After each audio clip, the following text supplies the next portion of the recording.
ਸਤਿ ਸ਼੍ਰੀ ਅਕਾਲ ਜੀ, ਤੁਸੀਂ ਦੇਖ ਰਹੇ ਹੋ ਆਰਐਮਬੀ ਟੈਲੀਵਿਜ਼ਨ। ਮੈਂ ਰਤਨਦੀਪ ਸਿੰਘ ਧਾਲੀਵਾਲ ਫਿਰ ਹਾਜ਼ਰ ਹੋਇਆ ਇੱਕ ਗਰਾਊਂਡ ਜ਼ੀਰੋ ਰਿਪੋਰਟ ਲੈ ਕੇ ਟਿਕਰੀ ਬਾਰਡਰ ਤੋਂ, new bus stand Tikri border ਤੋਂ।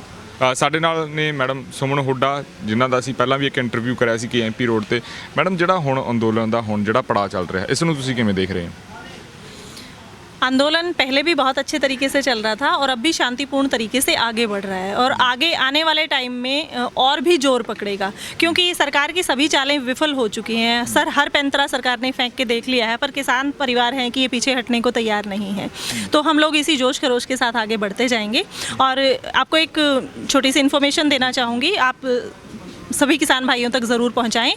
कल टिकरी बॉर्डर पर शाम को 6 बजे बाईपास पकोड़ा चौक से थोड़ा सा आगे एक बहुत बड़ा खाली ग्राउंड है, वहाँ पे हम होलिका दहन का प्रोग्राम कर रहे हैं, जहाँ पे हम सरकार के पुतले फूकेंगे और काले कानूनों की प्रतियाँ फूकेंगे। तो सब किसानों में बहुत जोश है, सब लोग इस इवेंट में शामिल होंगे और अपना रोष प्रकट करेंगे। तो आप समझ सकते हैं कि किसान इतना परेशान है कि इतने 4 महीने से वो सड़क पे बैठा हुआ है, आज तक भी उसकी सुनवाई नहीं हुई है। तो सरकार के कानों तक आवाज़ पहुंचानी ज़रूरी है। जैसे कोरोना का भी बोला जा रहा है, अब कोरोना की वजह से जो पंजाब में नियम और सख्त कर दिए गए हैं, हमारे प्रधानमंत्री भी बांग्लादेश के हैं, दोनों बातों को कैसे देखते हो आप? देखिए, जहाँ पे चुनाव है वहाँ पे कोरोना नहीं है।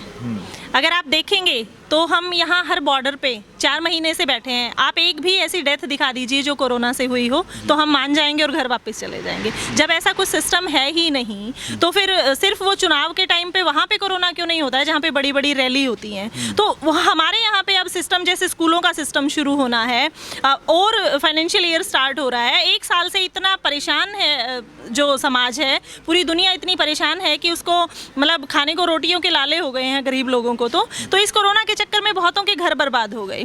तो अगर ऐसा कुछ होता तो हमें भी नुकसान होता और 4 महीने में से हम में से भी बहुत से लोग बीमार होकर घर गए होते या उनको कुछ नुकसान हुआ होता। जो शहादतें हुई हैं वो किसी ना किसी हादसे या और बीमारी की वजह से हुई हैं, बट कोरोना की वजह से कोई हादसा नहीं हुआ है। तो ये बहाने हैं, चलते रहेंगे। आपको क्या लगता है, जो मीटिंगों का सिलसिला है वो रुक गया है? 11 गेट की बातचीत हुई, उसके बाद कोई मीटिंग नहीं हो रही है, उसके बारे में आपका क्या है? क्या नज़रिए से देख रहे हो आप सरकार को? सरकार का ढीठ नज़रिया है। उन्होंने सोच रखा है कि ये परेशान होते रहेंगे, हमें मीटिंग्स नहीं करनी है। पर आने वाले दिनों में आप देखेंगे, आने वाला चुनाव माहौल बदलने वाला है। 2 तारीख को आपको बहुत से सवालों के आंसर खुद मिल जाएंगे और सरकार भी हमसे बात करने के लिए आगे आएगी। बंगाल इलेक्शन में भी हमारे बंगाल और जो दूसरे स्टेट हैं जो जहाँ पर चुनाव हो रहे हैं, वहाँ पर किसान जो नुमाइंदे हैं वो गए हैं, उसका असर पड़ेगा राजनीति पे? उसका ज़बरदस्त असर है। पड़ेगा नहीं, उसका असर पड़ चुका है। और वहाँ पे जहाँ भी बीजेपी की रैलियाँ हुई हैं वो कुर्सियाँ आपको खाली दिखाई गई हैं और वहाँ पे मीडिया ने भी कवरेज करने की कोशिश की है कि सोशल डिस्टेंसिंग, कोरोना की वजह से हमने इनको दूर दूर बैठने को कहा है। जब जनता आएगी नहीं तो अपने आप ही दूर दूर बैठेंगे। तो ये सब बहाने हैं, असर तो साफ दिखाई दे रहा है। और आने वाले चुनाव की जिस दिन रिजल्ट डिक्लेयर होगा उस दिन आपके सामने सब क्लियर हो जाएगा। जो यहाँ का माहौल है, जैसे कई जगह प्रचार किया जाता है, मीडिया में भी कई जगह प्रचार हो रहा है, अभी जो लोग हैं वो कम आ रहे हैं या लोग जहाँ से चले गए, उसके बारे में आपका क्या कहना है?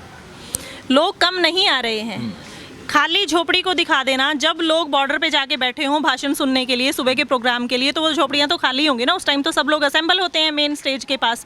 तो उस टाइम वो अगर खाली झोपड़ी को आप दिखाओगे, इसका मतलब ये नहीं है कि वो खाली हो चुकी हैं। सब लोग यहीं पे थे, यहीं पे हैं और अंत तक यहीं पे रहेंगे। तो ये अफवाहें से हैं सिर्फ। आज हम स्टार्टिंग से लेके एंड तक जो माहौल देखते आए हैं, हर जगह हर हट भरी हुई है, तो हमें तो कोई खाली नज़र नहीं आया। तो वो अपना अपना देखने का नज़रिया होता है। अगर मैं आपसे पूछूं, हरियाणा में क्या बदलाव आया है आंदोलन की वजह से? हरियाणा में ज़बरदस्त माहौल है इस आंदोलन को लेके। जैसे आप लोगों के पंजाब हमारा बड़ा भाई है, उन्होंने ये आंदोलन शुरू किया, पर हरियाणा ने उसका कंधे से कंधा मिलाकर साथ दिया, हर फैसिलिटी उसको प्रोवाइड की और जो हमारे डिफरेंसेस थे वो बहुत दूर हुए।